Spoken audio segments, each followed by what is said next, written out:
ibandla lonke lithi ngithanda lonke ngiyalwa umfundisi mlotsho ngibongelele okwami sami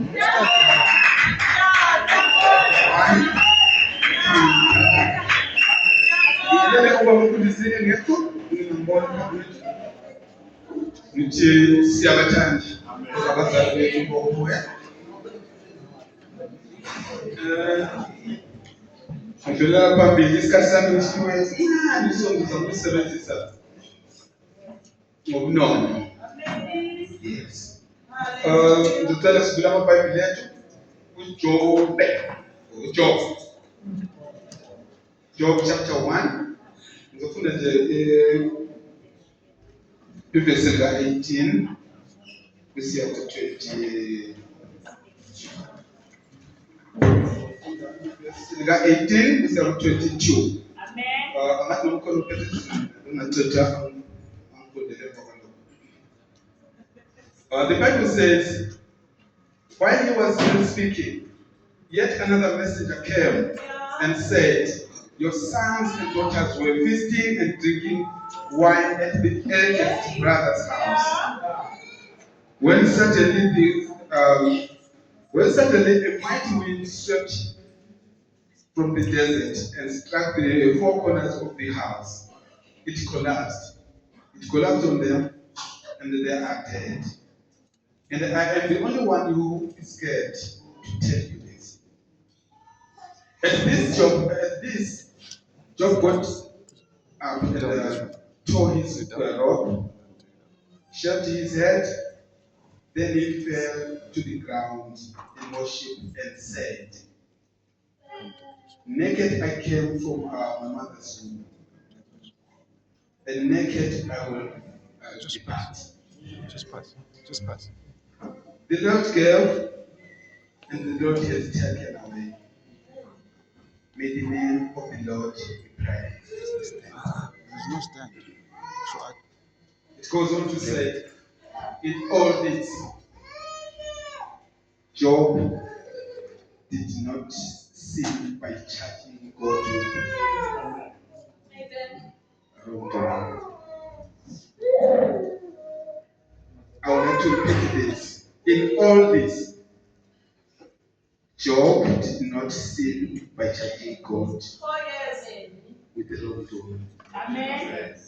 In short, it says, irrespective of what had happened previously or prior to this, Job maintained his dignity. Job maintained his status in front of God. Or may I just reiterate a little bit how it all started? It says Job was an upright man before the Lord. Job was a man of a righteous man. Amen. The Bible says, in front of God, there was no one like Job. He was righteous. It goes on even to say, Job before God. That was before God. Job feared God and shunned evil. It also says he was blameless and upright before God, and no one was like him. It goes on to say he was the greatest man in the land of the East. Amongst the people of the East, he was the greatest. That means being the greatest man, we all know what it goes with. It goes with friends in high place. Right. Now, a situation befell Job. He lost everything that he had. They say he was a wealthy man, but he lost everything. He lost his wealth. He lost his children. It says he had 7 sons and 3 daughters. They all perished in one day. under the same roof. But this is what I need to talk about. That these situations, these circumstances didn't change Job. They didn't change his situation, or they didn't change his position in front of God, because he didn't change. He wasn't changed by the situations or circumstances. So this is the word that I want to sell today to you all. That situations will come, tribulations will prevail amongst us, but let that not change us. Let it not change us in front of God.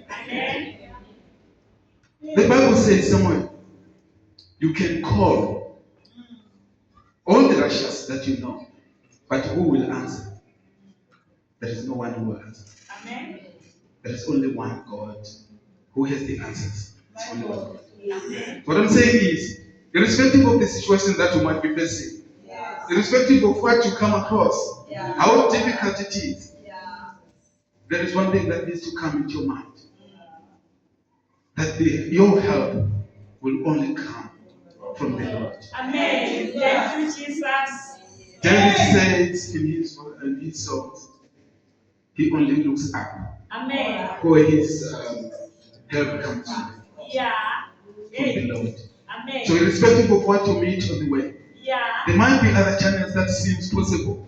There might be avenues that looks bright, but there is only one God that will answer your questions. Amen. There is only one Lord that will help you out. Situations will come. They will batter you left and right. But let that not change. Amen.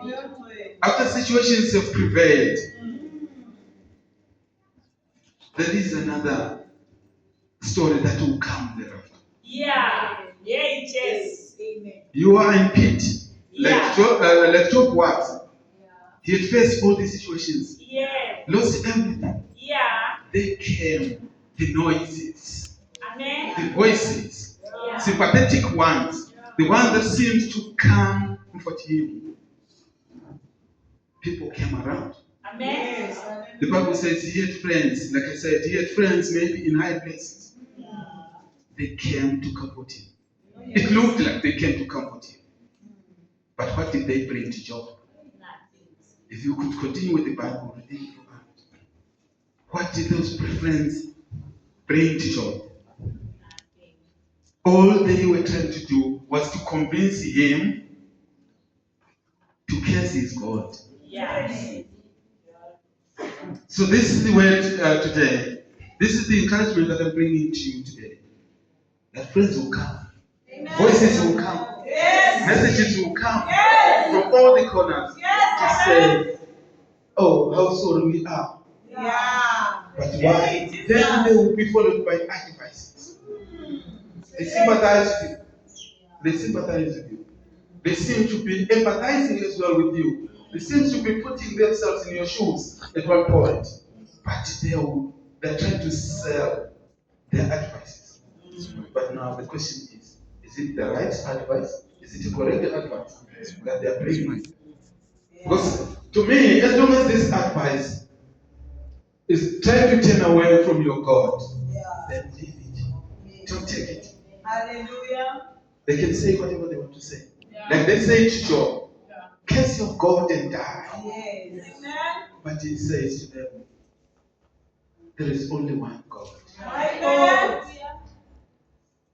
He goes on even to advise them that no matter what you have, there is only one controller. There is only one person who has got the power over it. It's God. So it doesn't matter. Your friends will come. The noises will be made. But don't listen to those noises. As long as they are against the Lord, do away with them. Don't follow them. Because at the end, they are not taking you in. The same noises were made when Nehemiah built the wall of Jericho. Yes. The same noises came. And whenever they came with critics as well. So the same applies to Job. He was being criticized for Job. following the law. They criticized Nehemiah for trying to rebuild. They even said that the wall that he was building, even a fox, when it tries to climb the wall, can fall. So whatever you do, there is an instinct that goes with what you do. And let me tell you something. An instinct in a person has never lied. An instinct will always tell you exactly what is right. We go against our instinct. Yes.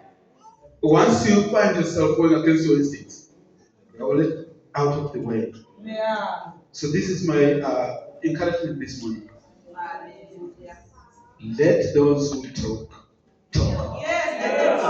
Let those who criticize. Yes. But as long as you know where you're standing, as long as you are following your instinct about your God, your Lord, the one that you trust, the one that you believe in, stay there. Forget about what they say. There is one more thing that goes with this very chapter that I was reading. It says, Job had 7 sons and 3 daughters who celebrated their birthdays as they came. And every time it was one's birthday, they would gather and celebrate in the eldest brother's house. But now, there is something that I need you to look at. Did Job involve himself in those celebrations? That is the question that I need you to go and Google.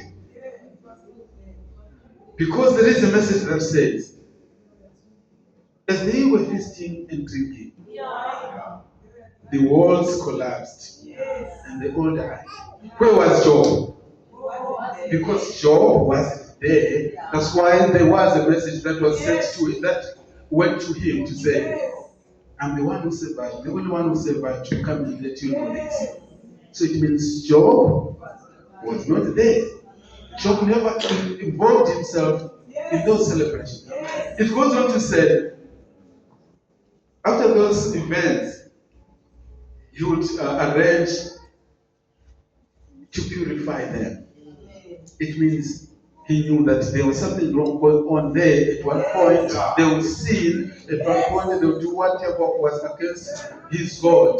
So he atoned for his sons and daughters after every celebration.